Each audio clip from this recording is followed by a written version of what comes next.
You're listening to the Gutsy Podcast, where we talk about all things real, raw, and ridiculous about running a business authentically. I'm Laura Wallace, also known as the Laura Aura, lover of all things inspirational, owner of Works Graphic Design, and your host on this journey through entrepreneurship. I'm here to help you get out of your head and back into action as a passionate business rock star.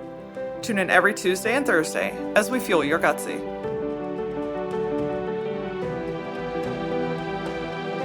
Running a business is hard enough as it is, and then there's online marketing. Social media platforms are constantly changing. You got to SEO this and you got to meta tag that, and honestly, how do you keep up with it all? The good news is you don't have to. Knowing who your customers are and connecting directly with them, first and foremost, is the key to nailing your online marketing. At the end of the day, you want to get in front of the right people who ultimately want to do business with you. I brought in an expert in the digital marketing world for today's episode. Jay Harkom is the visionary behind Northern Pass Marketing. He's been in the digital marketing realm for over a decade and spends most of his day keeping up with the latest marketing trends. Thank goodness for people like Jay. Outside of his agency, Jay spends his time traveling and listening to his favorite bands. Jay, welcome to the Gutsy Podcast. Hey, thank you so much for having me. Yeah, absolutely. So I'm always intrigued by the entrepreneurial journey. So give me a little bit of the backstory. How did you get into this? Yeah, so I've been into this for a little over a decade. Started in a international credit bureau that was formed over in Europe. So kind of got my feet right there as the head of marketing for the entire country of the U.S. Loved No it. pressure. No pressure at all. But I just I really enjoyed what I was doing, what I was learning, and I just really wanted to expand upon it. So I decided to go back to school, got my formal degree. But as I kind of was taking on different jobs and going through different roles, I just kind of realized, well, things aren't very nice on the customer side. Things just kind of always, people drop the ball, or pricing is weird, or service offering is weird. I'm like, well, I can just do this better. Let me do it the right way. So about a year ago, I decided to just open up my own agency and just go for it. And just go for it. So I think that transformation, that just go for it moment is always like both exhilarating and also terrifying. So what was going through your mind? Like what was happening in that moment when you were like, yeah, I'm going to like leave the full-time paycheck and go out on my own? Well, it's definitely nerve-wracking. I'm very lucky that I have a very supportive wife who was more than happy to kind of, spot me here and there on things. But good for her. She's great. But she's also an aspiring entrepreneur and author. So we'll trade roles as things progress. But it's definitely concerning. It's basically myself and a laptop and a cell phone. I have no clients. I have no brand. I have no nothing. So I just started from the bottom and just kind of reached out to the people that I knew, other businesses in the Frederick area. I kind of reached out to, and people were super open to it, and they were more than happy to listen to what I had to say. And those were some of my beginning clients, and it's been great ever since. Wow. And it's always just that initial leap, and then look at what you've created just in a very short period of time. I'm curious, since we're talking about marketing today, especially online marketing specifically, what was really key in your first year as far as digital marketing? Like, how did you utilize that to grow your business and your brand? I mean, the biggest thing is just really kind of utilizing, the top three, your Facebook, your Instagram, and your Twitter. A lot of it was just building my brand, people, getting to know who I am, because that's the biggest part of the story, is understanding who's behind the business, their mentality, and how they can help. So I really tried to do a lot of posts, do some videos. A lot of it was also through ads. I gained a lot of clients through ads on both Facebook and Instagram, which really helped in those first few months. I love that you tapped into the story, because I think that a lot of times entrepreneurs shy back away from that, like, oh, I don't want to, put too much of my personal life into this, or they don't need to know all that and why I got here. Like, I'm just here to do a service. I'm here to do a thing. Just kind of in your own opinion, how has the story impacted you, and how do you see that impacting other businesses? Well, our original tagline was Northern Pass Marketing, social storytelling.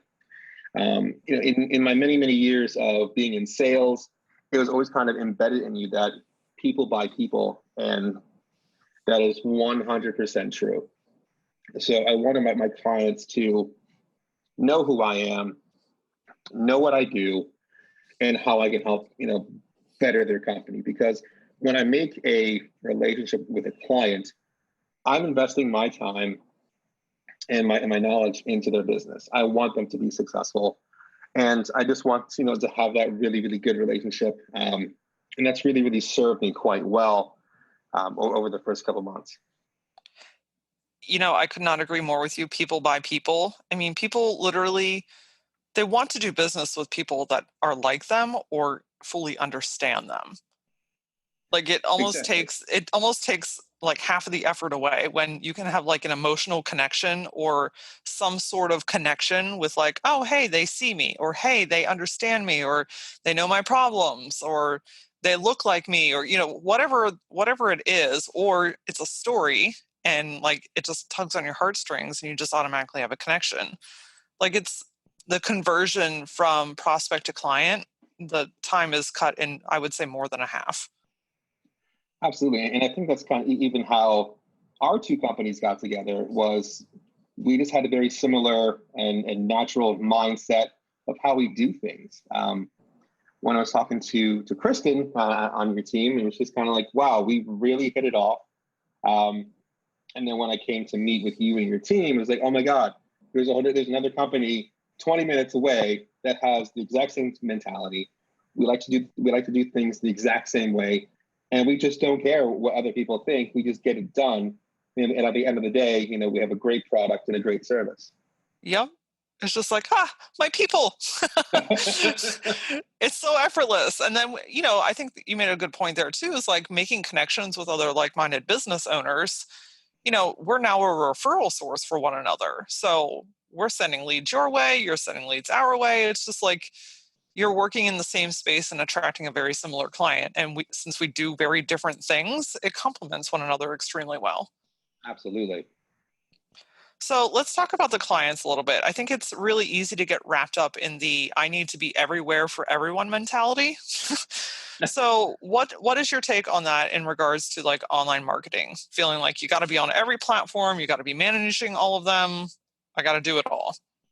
Well, a lot of clients and a lot of customers want to be, here, there, and everywhere.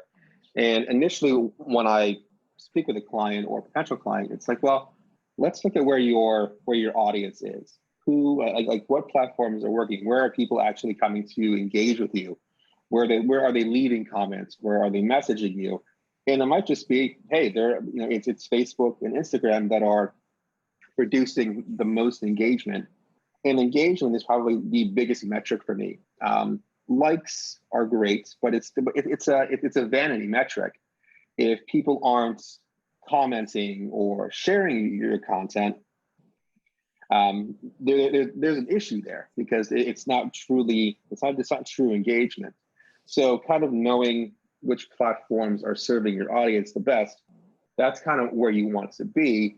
So it might just be Facebook and Instagram, or you might be doing incredibly well on LinkedIn. So you'll want to add LinkedIn to your toolbox. Maybe Twitter is doing well, or Pinterest. You kind of just want to manage where you're getting the best engagement, but you can also test on various platforms. And then that's what I like about marketing, is because trends and things change, like your t-shirt. What works this week might not work next week. So if you kind of have some platforms that you're testing content on, maybe it's TikTok, maybe it's Snapchat, just always kind of having things in the fire, and seeing, what's kind of working. Is there a point where you recommend, like, okay, you've measured it for X amount of time, and you're just not getting any engagement, do you have like a standard or recommendation as far as like, okay, this is not working, so let's nix this platform? I like to give it at least 3 months. I always felt 3 months is kind of a nice benchmark. It's enough time for people to consume. It's enough time to have different types of content being consumed. So I think kind of after 3 months, you can kind of look back at the data and say, well, is this working? Are we getting enough? Are we getting enough views compared to what we're doing on a different platform? And be able to kind of switch from there. I like that. It's like just enough amount of time, but not so much that, you're spending half your life trying to figure out if Twitter is where you're supposed to be. Exactly. I think an important factor here for our listeners too is consistency. So, just because you open up an Instagram account and you post once a week and you measure it for 3 months and you're like, oh, it's not working, there really has to be some buy-in on your part to be consistent. So I'm curious, Jay, like, I think this is kind of always the age-old question, but how many posts per week or how many posts per day? Does it vary by platform? Would love your insight on some of that stuff. Sure. I mean, a good benchmark for anybody just kind of starting out, and depending on how much time you have to really invest, um, I like to say at least twice a day. So something in mid morning between 9 and 12, and then something towards the end of the day, maybe between like 3 and 6, and do different types of content. Maybe in the morning you're doing more graphic pieces or meme pieces, and then in the afternoon, once everyone's kind of settled into their day, maybe do a video post or a blog, just kind of changing up the different kinds of content. And then throughout the week, you can also switch it up. Maybe Mondays, it's Meme Monday or a Throwback Thursday or something like that. So you can do photos for Thursday morning, and then maybe touch base on that photo in a video post later in the afternoon. So it's always interesting content. It's always new content, and it just keeps people engaged. I like that too, and I have found a lot of success with that very method in finding out what my audience wants more of. Right. So this kind of Mm-hmm. 3 month trial period, if you're doing twice a day and you're doing two different types of content, or even if you're only doing once a day and you're varying the types of content, whether it's video or graphic or just text itself, you're going to start to see the patterns of what your audience really is attracted to and what they're interacting with. And then you get to do more of that, which is pretty cool. Absolutely. That's one thing I love about, I'm in the branding world and you're in the marketing world. So I think oftentimes those things seem very interchangeable or as if they are the same, but they're really not, but they walk very, very closely, like hand in hand parallel to one another. But with branding, it's really hard to measure. Like, how do I know that my brand is working? Well, how's business? but I love that marketing is measurable. Like, especially online marketing with all these social media platforms, there's so many different tools and ways to really like see what's working and what's not. Oh yeah. Well, without a doubt, I mean, like one of our favorite tools is Hootsuite. Mm, So one, as a business owner that might not have a whole lot of time, we're able to kind of schedule out our posts, throughout the week.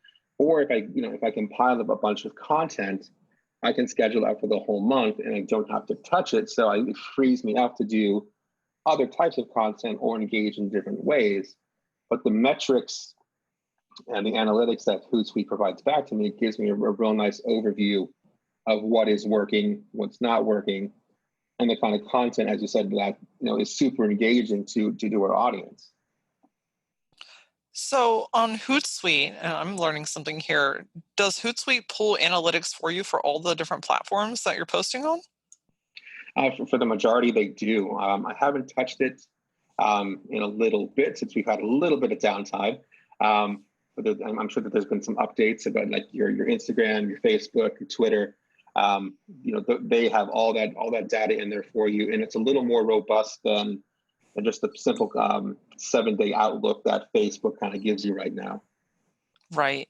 Yeah, I use Hootsuite as well. And I tell you guys, it is a time saver. Time saver. It's worth every cent. It's not overly insanely expensive. I'm pretty sure that they have a free 30-day trial. But like Jay was saying, it allows you to go in and schedule out your content. You can see it in like a calendar grid. So you can see like, oh, I have too many posts on Tuesday at 4 o'clock. So let me just like literally drag and drop that over. And, um, you know, as far as like content planning, it's a dream because you can get in that headspace and get it all, computed in there. And it's almost a bit of a set it and forget it. Now you do have to think about interactions, but as far as like coming up with the content, it's a great tool. I'm glad that you brought that up. Oh, yeah, I think it's been the best tool I've come across in my 10 years of doing this. That's pretty powerful, guys. I mean, Jay's been in the industry for a long time, so if this is one of the most powerful tools, then yeah, that speaks pretty highly of Hootsuite. I think one of the other things that, particularly as small business owners that we're always up against is this damn algorithm.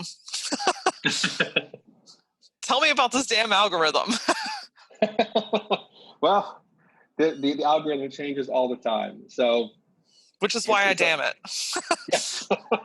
It's always quite difficult sometimes. I mean, like I said before, I mean, the algorithm can change, weekly. It can change monthly. So there's always a ton of articles, and Hootsuite is also a great educational source where they talk about those things. They talk about the algorithm, how to get around the algorithm. So I think Facebook just made a change recently that they want you to do longer videos, at least 5 minutes on Facebook, to be, I guess, better set in the algorithm. So before it was about a minute to about 3 minutes that they preferred, but now they want that longer form content, which for me I think is great because I'm under the model of the pillar content. So if I have a longer form video on Facebook, say 5 minutes, maybe 10 minutes, I can take all that content from that video. I can chop it up into various pieces. I can drop a 15-second to a 60-second clip into my Instagram. I can take the audio portion and write it out, and there's my blog post.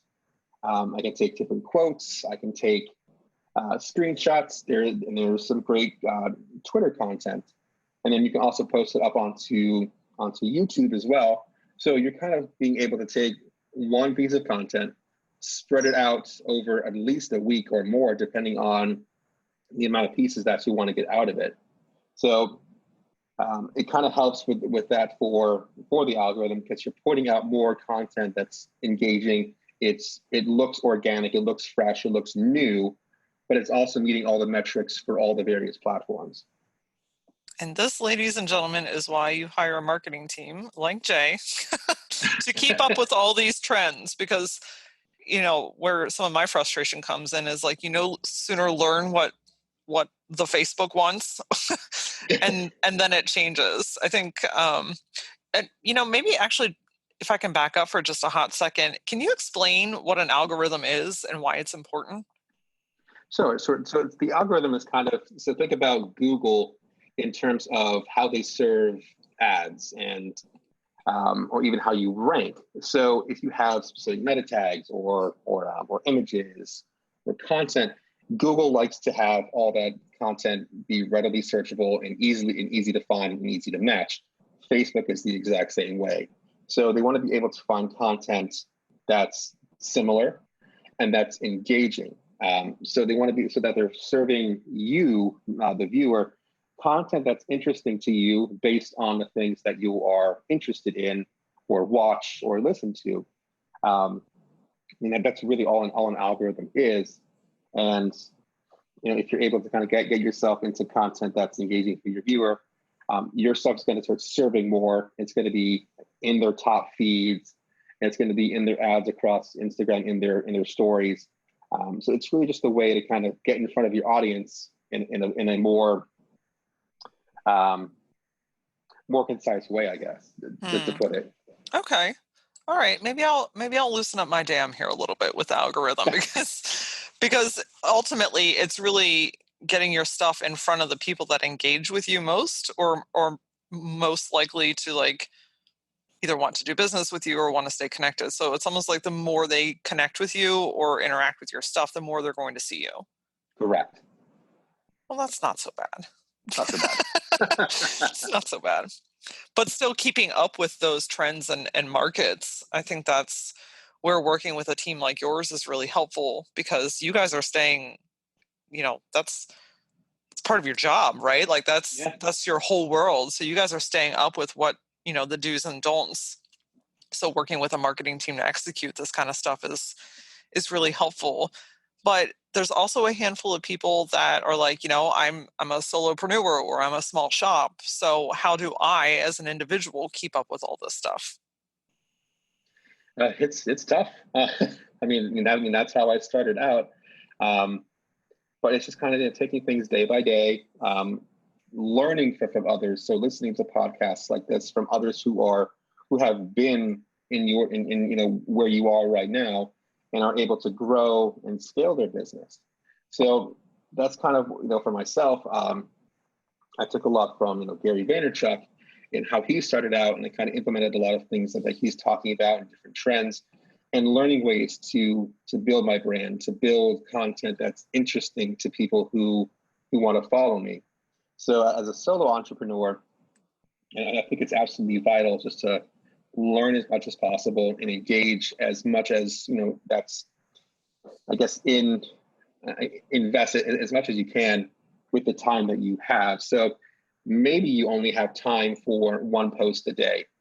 That's great. I mean, it's a starting point, and you can always add more, and you can do more as the time allows and as your business progresses. I love that. That's all about setting realistic expectations.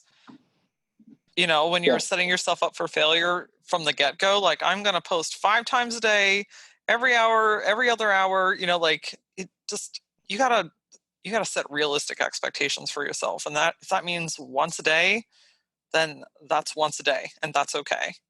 Yeah. I mean, don't burn yourself out. I mean, take the time to really build your roots properly. I mean, that's what I did in my first 2 months is really just kind of establish myself and don't go overboard.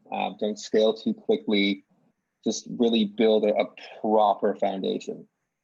Mm, so true. I think it's helpful too to get in that headspace.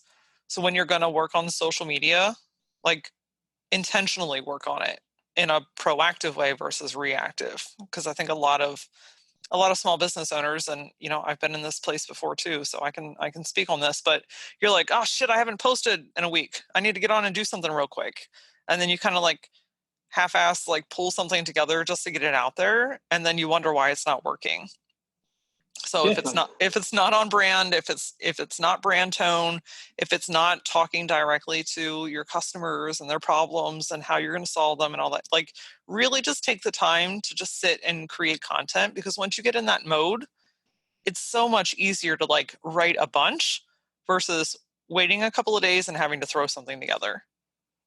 Yeah. If you haven't posted in a week, I mean, it's still okay. I mean, take the time to really think about what you want to do. I mean, maybe post the next week.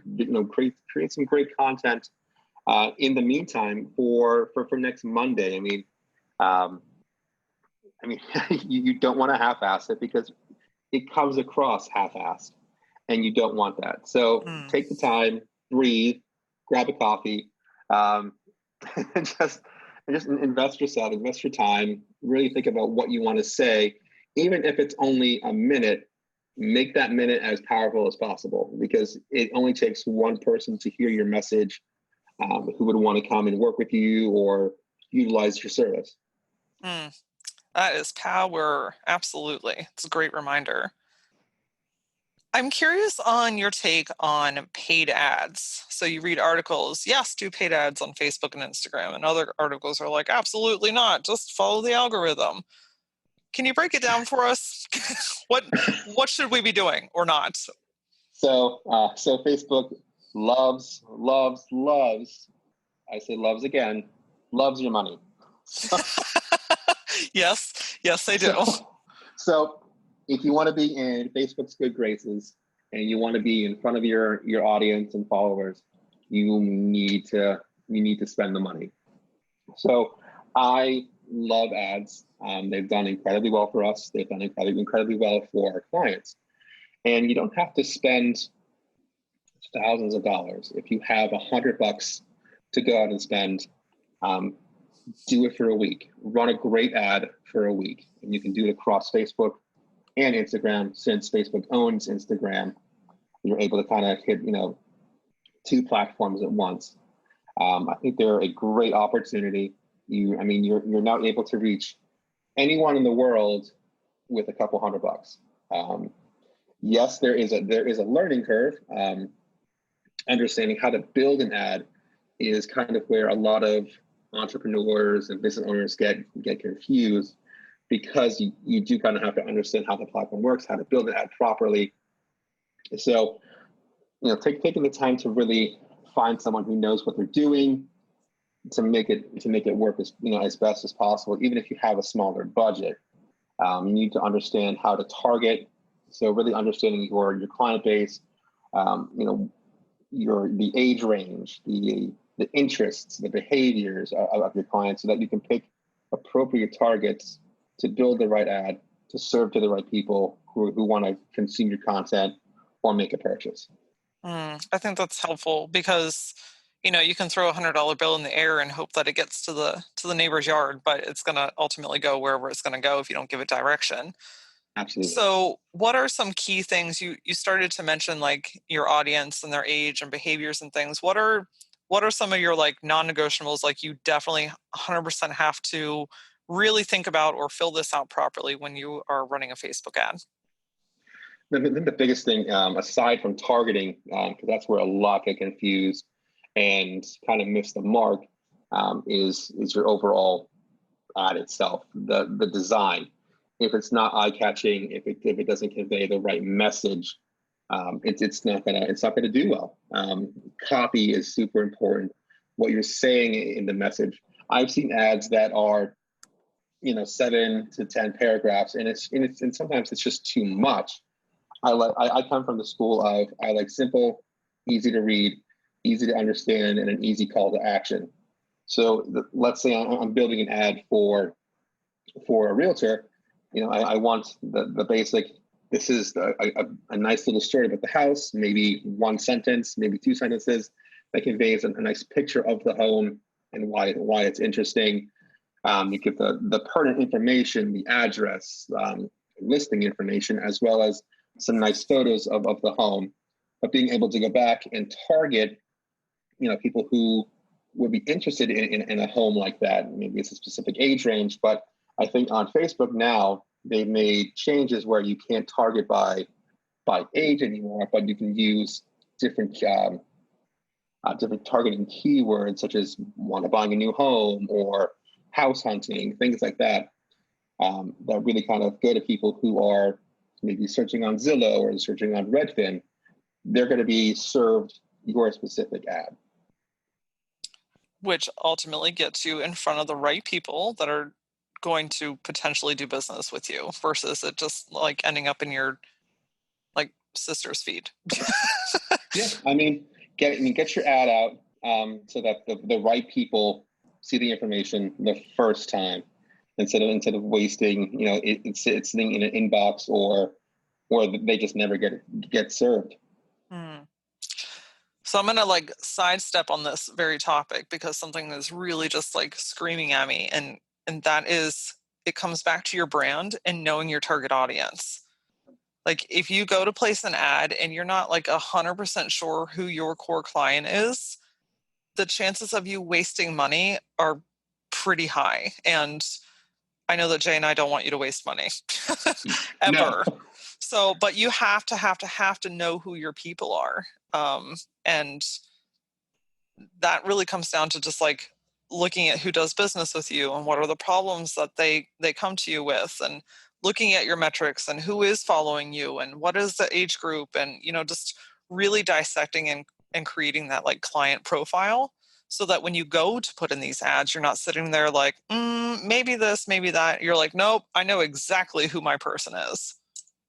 Exactly, and it doesn't hurt to even send out a quick survey asking, well, what kind of things do you read? What kind of shows do you watch? Just so that you can kind of get in the heads of the people who follow you and get a little more detail. I mean, really kind of building the DNA of your perfect client is huge. So when you're going and building that into Facebook or Instagram, it's not so scary to say, okay, well, I did a survey, I looked at the metrics from Facebook, and it says men and women, 33 to 45 are the biggest engagement group. So that's perfect. That's one tip. They follow this kind of page. Perfect. Next tick. So it really kind of makes things a lot easier. And as you're building ads and your perfect customer, you're able to really focus and build the right keywords so that your ad is as successful as possible. Amazing. I'm also curious we have our core platforms, like you mentioned, Facebook, LinkedIn, Twitter, but then there are these like what I might consider like offspring or side platforms like LinkedIn and TikTok and those sorts of platforms. What are your recommendations on should businesses be on LinkedIn or not? Should they be on TikTok or not? And maybe those are maybe two separate recommendations, but I'm curious on your take on those two.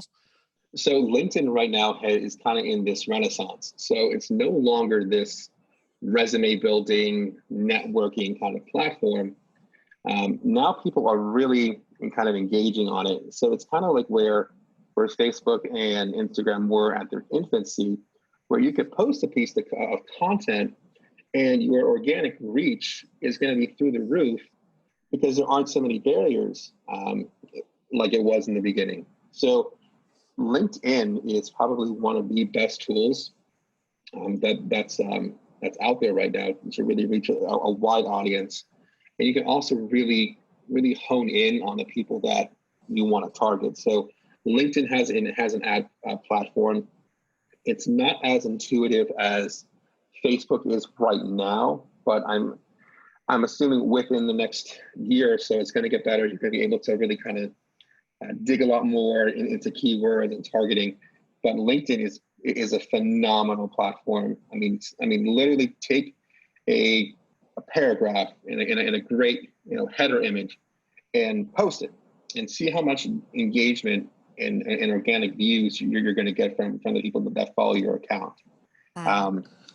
Question on my question here, because I'm doing air quotes. You can't see me, but back in the day, it was you had to really kind of like change up your tone or your type of content. What you posted on LinkedIn was very different than what you would post on Facebook. Do you see it still like that? And if so, like, what should people really be focusing on content-wise on LinkedIn? Content-wise for LinkedIn, I think the best piece of content is video. It's easily consumable because you can put your captions. So even somebody who's taking the train to work or sitting in an office where they can't have the volume up, they can still read what's being said. I think video is huge, and it is probably one of the fastest growing content types out there right now. Looking at TikTok specifically, I know when you were asking about that before, I don't think it's at the point where it's super scalable for businesses, just because it still really skews very young in the demographic.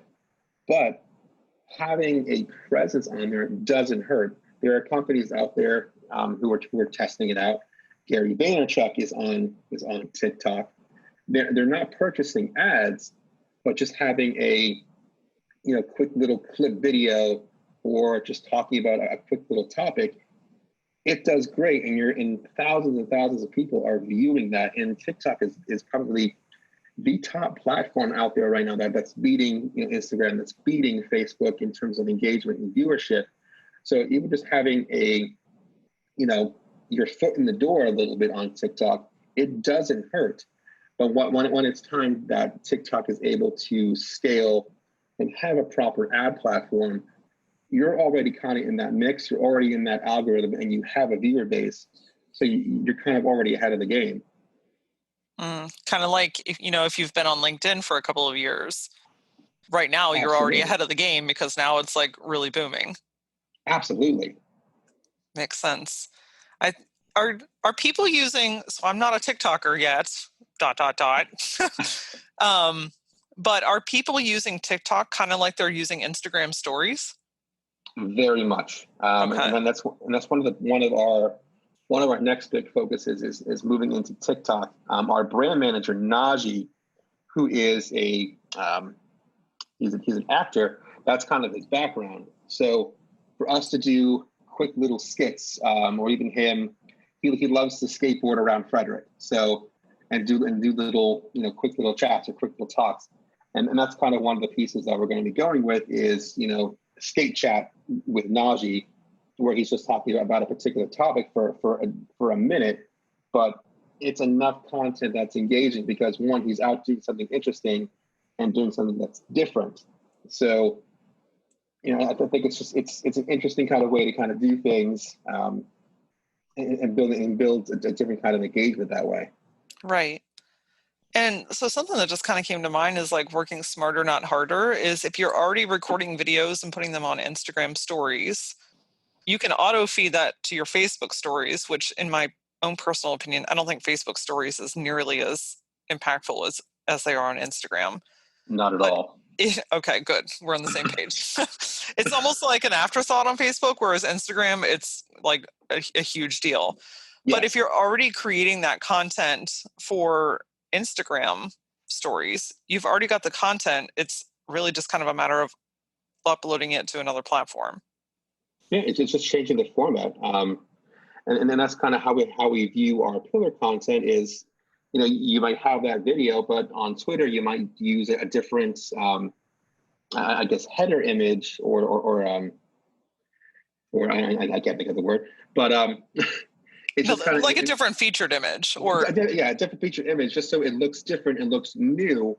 So on every platform, you're kind of doing that same sort of mentality where it looks different. It kind of maybe you have a different header copy, but it's still the same. It's still the same video and the same content. It just looks fresh. It looks different. So really, I mean, it's all about, again, working smarter and not harder with your content. So creating one piece of content, and then how do you break that apart across your different platforms? So you're not reinventing the wheel on Twitter. You're not reinventing the wheel on Facebook. You're using the same content, but breaking it out differently for whichever platform that you're showing up on. Absolutely. I mean, it's just taking that one little piece of content, maybe changing a couple little things to make it look like it's brand new. And, it'll help so much because if somebody's looking at it, maybe they didn't see it on Instagram, but when they come back, they're like, oh, that looks different. I'm going to click on that because it has a different image or there has a different title. Maybe they're saying something different in this piece that they did on Twitter. So it's just kind of you're already wrapping everybody already into what you're doing. I love it. You just make it sound so easy. Ta-da! Just like that. That's it. So we are living in a really bizarre time of life. We're all currently on basically lockdown. We're in the midst of, if you're listening to this in real time or close to real time, we are in the middle of COVID-19, the pandemic that's happening. If you're listening to this months or years after this has happened, it's nice to see you on the other side.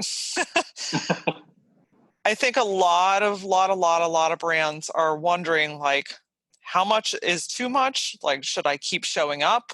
Am I going to seem like I'm selling people when they're down? Like, what are some questions that you're seeing, and how are you guiding and directing your clients as far as online marketing? Yeah, I mean, it's definitely a scary time. But kind of for us, is kind of we looked at, well, how would this be viewed on the other side, on the consumer side? I mean, are we saying too much? Are we pushing too much? Are we selling too much? I mean, there's thousands of people who were out of work. They're stressed about money. They're stressed about, how can I get back to work so I can pay my bills. So they're not super engaged in wanting to buy, but still you could be, doing things for your community to kind of help people and give back. And then that's kind of been our focus is we don't want to sell or push too much of our product. Next week we're going to start rolling out kind of a service platform for small businesses that's one, super affordable, that small companies right now who are struggling for money and they can't really do a whole lot in terms of marketing. We're offering things that are easy to implement and don't cost a whole lot, but they're still able to engage their clientele and keep the business open with some sales.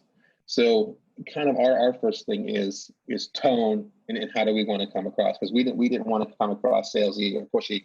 So we basically gave our entire Instagram story feed to our local community.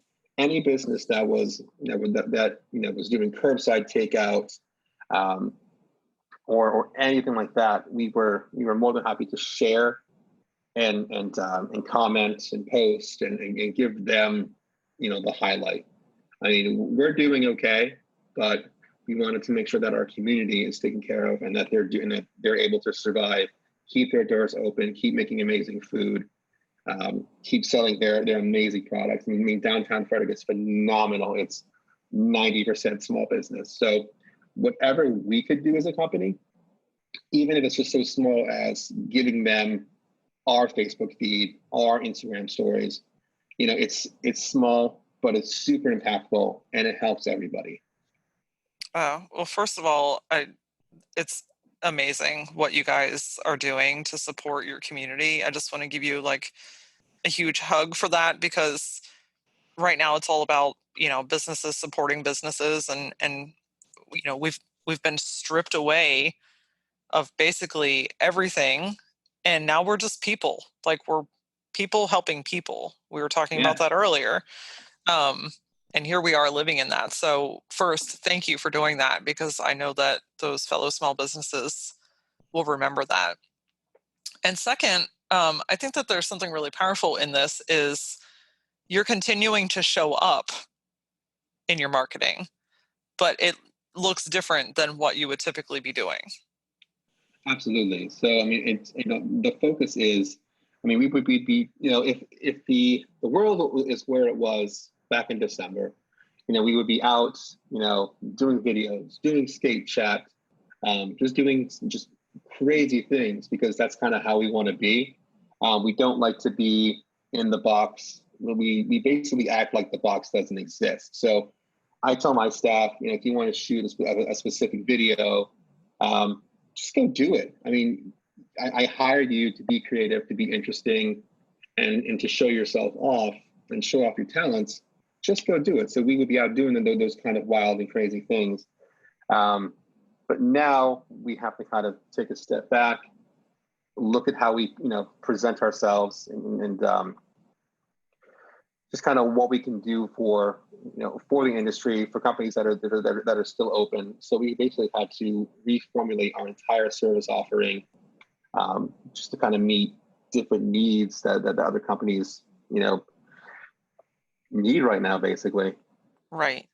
And I think that's kind of the key takeaway with this portion of the conversation is, what do your clients need? Like, definitely number one, first and foremost, don't disappear on everybody. Like, don't like shut down your Facebook page, or just like be like, nobody wants to hear from me, so I'm just not going to bother them because they're already getting too much information. I think it's really easy to think that way, but I want to encourage you guys to actually go the opposite way and think like, how can I continue to show up? And be easy on yourself, because if it's not as much as it used to be, that's okay. Like, we're not in a race right now. We're in a race, but not really. We're not running to an end line here. So be easy on yourself and know that, like, if you were posting, 2 or 3 times a day, and now you can really only muster up like a solid 3 or 4 days a week, then fine. Like, that, do what you need to do. But I just want to encourage everybody, and like what Jay was saying, like your clients still need you, and they still are buying things, even though things have changed very drastically. But I think on the other side of this, people and businesses are going to remember people and businesses that were showing up during this time and how they can be of service and support to those around them. Absolutely. We want to help our community, and that was our biggest thing from the start. Even when we first opened our doors, is yes, we have a business, but we also want to be able to give back and do things for the community. So now that we're kind of in this position, that's all that we want to do is help as much as possible and feed the need, wherever we can fit in. I love it. So we're going to start to round the bend here. I'm curious, so are there any other like tools or tips or tricks, I always mess that one up, that you would recommend for our listeners as far as their online marketing, their strategy, their execution, anything else like words of wisdom that you want to share with them? Yeah, the biggest thing for me is probably the pillar content model. I think that's a great model for any business. One, it's kind of time saving because you don't have to create or think too much about the content that you're going to be putting out because you already have the one long form piece. Hootsuite, again, it's amazing. Their education is phenomenal. I mean, you can do the Hootsuite Academy.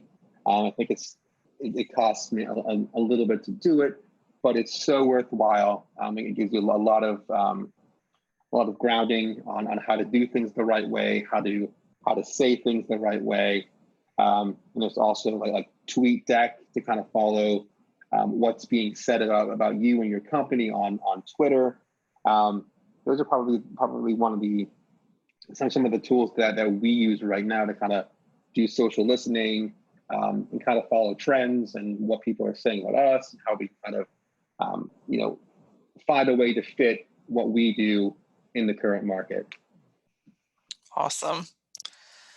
Well, Jay, this has been super enlightening. I think that you bring a lot of just kind of peace and confidence in what can sometimes feel very overwhelming to small businesses. So I want to thank you for sharing your knowledge.